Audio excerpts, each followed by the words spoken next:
Que alegria imensa receber você para este momento de meditação, de oração. Iremos conhecer a história, a vida, a entrega missionária do Padre Stefan, que vive na Indonésia. A Indonésia, um país de maioria muçulmana, mas que acolhe amorosamente os missionários. Então, neste programa, vamos conhecer, vamos aprofundar a vida do Padre Stefan, que como eu e também você devemos viver a nossa missão.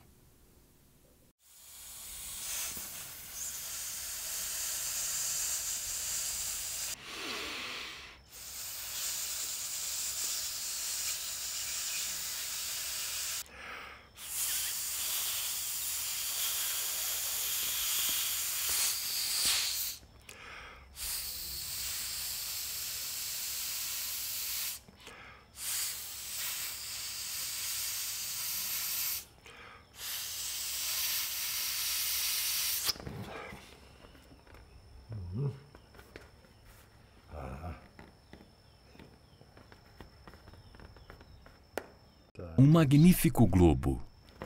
Wspaniały globus szkolny.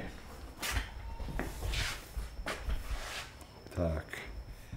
Vou explicar a viagem. Objaśnię tę podróż Aqui, da Polônia, Varsóvia para a Áustria, para Viena Austrii, do Wiednia e depois para Roma. do Rzymu. Z Rzymu potem do Indii. Para a Índia, por Mumbai. Bombay. Pensamos, se a Indonésia for como a Índia, então vai ser terrível. Todos estão sérios e o calor terrível e tudo mais. Depois de Mumbai para Jakarta, do Jakarty. de Jakarta de comboio para Surabaya do Surabaya. e depois esperamos pelo barco da missão Rainha do Rosário, Ratu Rosari. O navio nos levou de Surabaya para Reu, 3 dias e 3 noites. Depois continuamos a nossa viagem em volta da Ilha das Flores para Endi. Muitas pessoas ficaram enjoadas e vomitaram, porque o barco era pequeno, de pequeno deslocamento e batia muito nas ondas. Sim, todas essas dificuldades. Éramos jovens, por isso lidar com todas essas dificuldades não era difícil.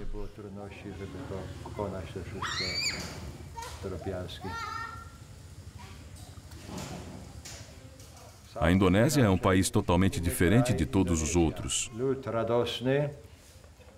Os javaneses são um povo alegre que se alimenta bem. Nós viajávamos em grupo.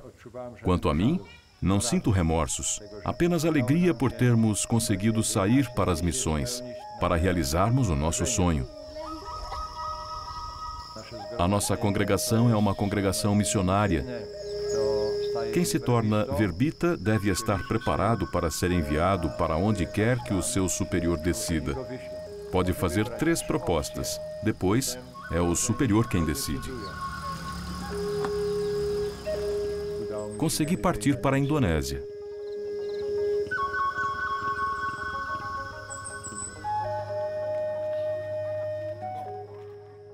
Este jardim pertence à igreja, à nossa paróquia. O jardim da paróquia. Também serve de campo de futebol. Venho frequentemente a esta casa para conversar no dialeto local. Esta família tem 8 filhos e é muito pobre. Não tem dinheiro sequer para a porção diária de arroz. Os vejo muitas vezes comendo apenas milho torrado no jantar.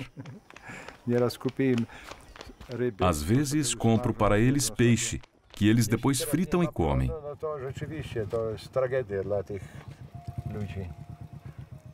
Quando não há colheitas, é uma verdadeira tragédia para estas pessoas.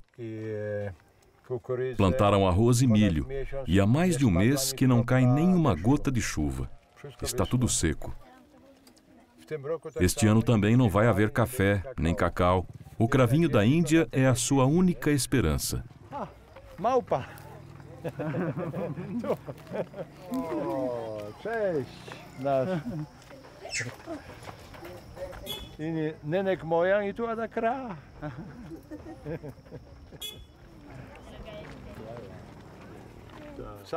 Sim, estas casas são um pouco antiquadas. São todas de madeira. Embora eles procurem que o chão seja de cimento, porque é mais fácil de manter a casa limpa. Aqui até tem um porco. Os porcos são caros aqui. O leitão que comemos vale 3 milhões, o salário mensal de um professor. Sim, a carne é muito cara. Normalmente comem peixe, peixe fresco. O túmulo é interessante. Um túmulo com azulejos e um pequeno telhado. É um luxo, não é? Para os mortos. Mais luxuosos do que na Europa. Este defunto é membro da família. Eles sabem que ele está no céu, enquanto o seu corpo descansa aqui, à espera da ressurreição.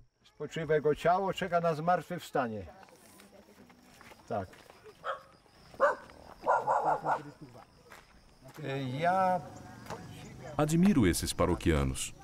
Quando alguém está morrendo, imediatamente chamam o padre para trazer a Sagrada Comunhão e ministrar a unção dos enfermos. Toda a família se reúne e todos rezam e esperam até ele entregar o Espírito. Muitas vezes as crianças olham para o avô ou um irmão mais velho que vai morrer de alguma doença. Eles olham e aguardam pelo seu último suspiro.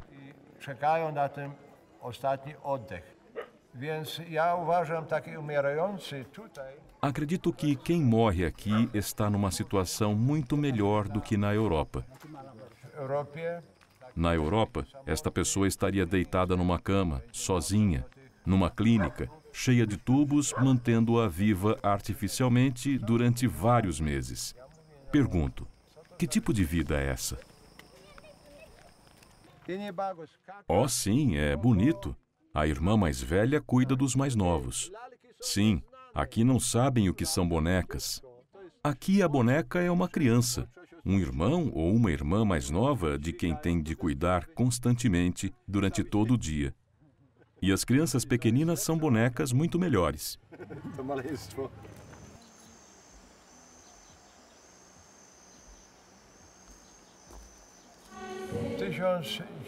Em 1913, a Santa Sé transferiu as pequenas ilhas da Sonda para os cuidados dos verbitas, padres do Verbo Divino.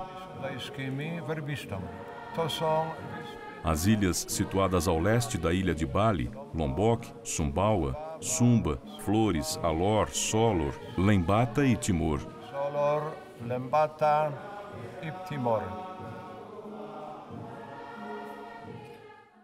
Estas são fotografias dos meus pais. Esta é a minha mãe, Margaret, e o meu pai, Ladislas Francis. Vivi com eles até terminar a escola primária. Meu pai sofria de asma. Eu já estava no 3º ano de filosofia quando meu pai morreu. Fui com meu irmão, que também estava no seminário, e dissemos à nossa mãe: agora a senhora vai ter menos trabalho, pois já não tem que ajudar o papai que estava tão doente. Mas ela respondeu: oh não, preferia ter todo esse trabalho se isso o mantivesse vivo. Ele sempre me ajudou com bons conselhos, sempre me orientou, e agora estou sozinha. Foi também a partir deste testemunho que percebi o quanto se amavam. Éramos 9 irmãos, 3 morreram. 6 sobreviveram, 4 rapazes e 2 meninas.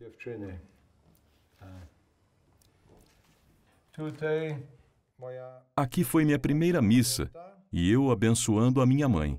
Foi em 1963 e eu tinha 25 anos. Aqui estamos os 20, que chegaram aqui em 1965 legalmente.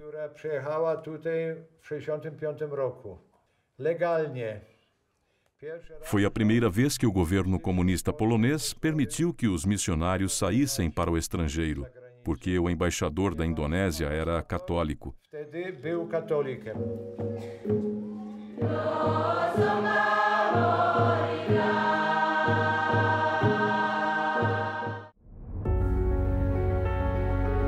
Na República Centro-Africana, um bispo compra crianças para evitar que elas sejam assassinadas por terroristas.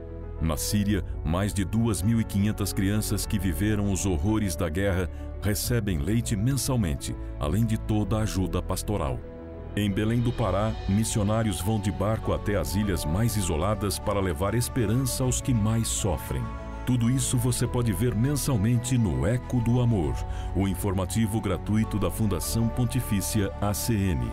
Ligue agora para 0800 77 099 27 ou acesse o site acn.org.br e peça para receber gratuitamente o seu Eco do Amor. Conheça os projetos apoiados pela ACN e faça parte deste grandioso trabalho missionário presente em mais de 140 países.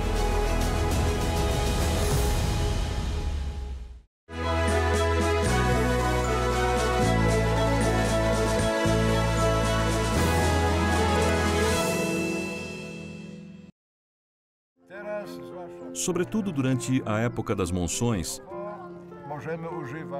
podemos ir de moto ou de jipe. Mas depois temos que ir a pé até a estação. O percurso mais longo demora 1h30. Antigamente andávamos várias horas seguidas, mas nessa época éramos jovens.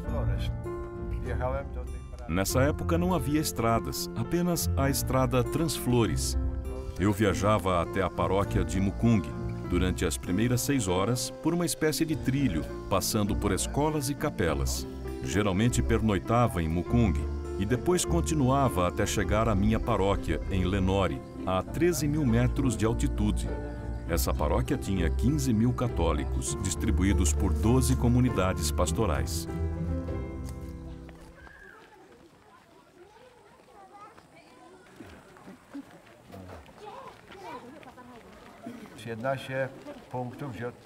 Há 11 lugares onde celebramos missa.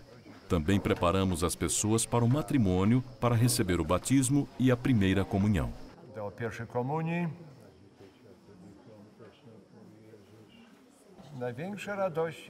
A maior alegria da nossa vida sacerdotal é pregar. Conduzir as pessoas até Deus, através da palavra de Deus, e ministrar os sacramentos. Em especial, o sacramento da Eucaristia, que fortalece as pessoas, as une ao nosso Senhor e dá força a elas no dia a dia, no tempo das tentações. Essa é a nossa maior alegria. Não é como se sentíssemos alegria um dia e no dia seguinte não. Toda a nossa vida é uma grande alegria.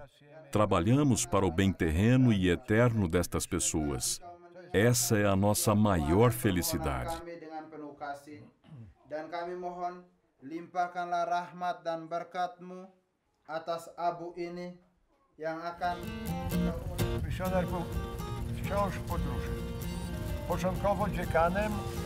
Os missionários estão constantemente viajando.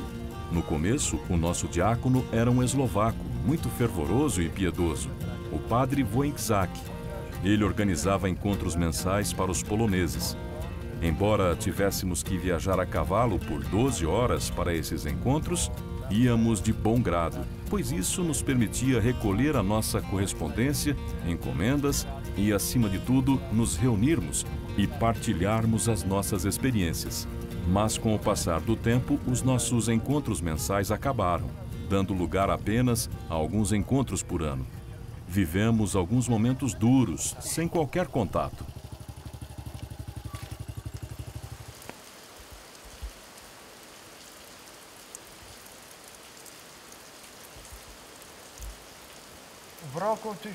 Foi emitido uma espécie de decreto, em 1978, que estabelecia que a Indonésia não permitiria mais missionários no país. Não seriam emitidas mais autorizações de residência, ao mesmo tempo que os missionários já presentes no país teriam que solicitar a cidadania indonésia. A maioria dos missionários solicitou oficialmente a cidadania. Não estavam esperando isso. Assim nos tornamos cidadãos indonésios.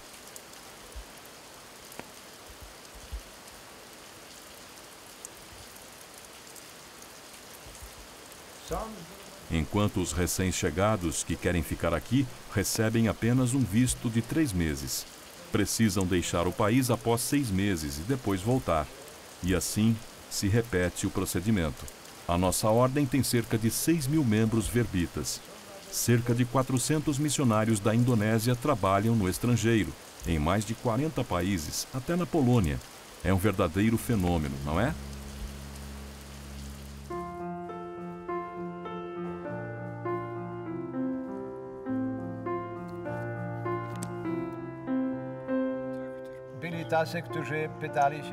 Já me perguntaram se alguma vez eu me apaixonei.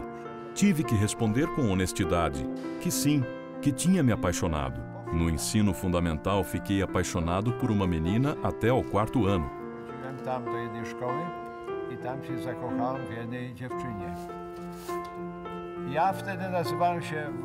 Nessa época me chamavam de Vrosch, mas esses eram tempos alemães, imediatamente após a guerra.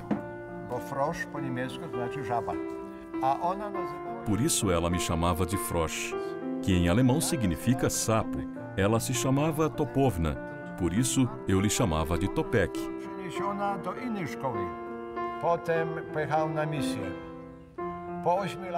Mas mais tarde, no 4º ano, ela foi transferida para outra escola.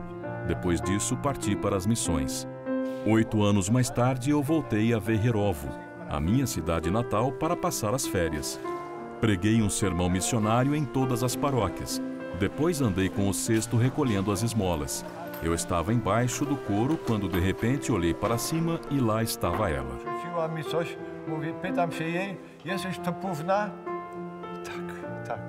Ela jogou uma esmola no cesto e eu lhe perguntei: "Você é Topovna?" "Sim." Ela veio até a sacristia depois da missa e disse: "Stefan, como é que você me reconheceu depois de tantos anos?"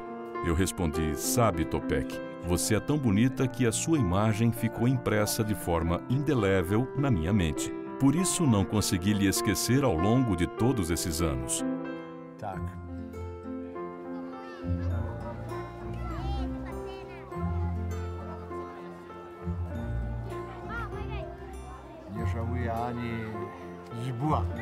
Não me arrependo nem um pouco, porque acredito que ser missionário me deu a possibilidade de fazer muito bem.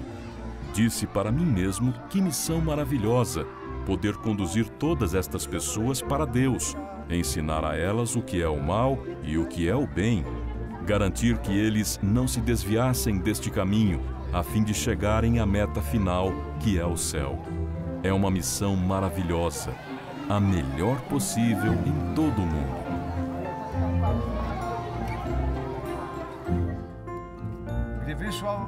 Quando ele enviou missionários, os primeiros missionários, os apóstolos, disse a eles: "Ide pelo mundo inteiro, proclamai o evangelho a toda a criatura."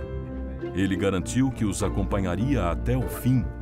Bem, nós também fomos até os confins do mundo e temos a certeza que Cristo nos acompanha. É isto que nós sentimos todos os dias.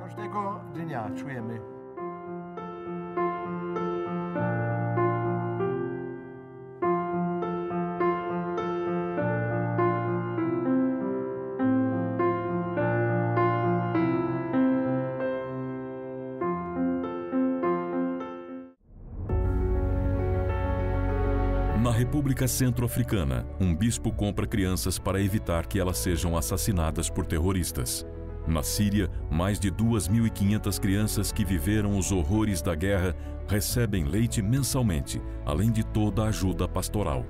Em Belém do Pará, missionários vão de barco até as ilhas mais isoladas para levar esperança aos que mais sofrem. Tudo isso você pode ver mensalmente no Eco do Amor, o informativo gratuito da Fundação Pontifícia ACN.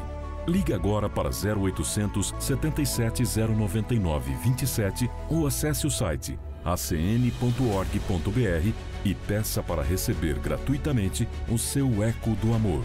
Conheça os projetos apoiados pela ACN e faça parte deste grandioso trabalho missionário presente em mais de 140 países.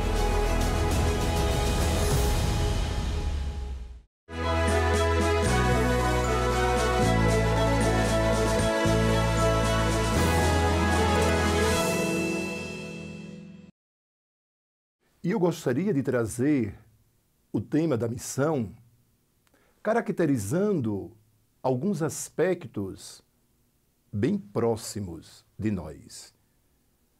Costumeiramente, quando rezamos, quando cantamos, quando lemos alguns informativos, entre eles os informativos da Ajuda à Igreja que Sofre, nós sempre abordamos o tema da missão.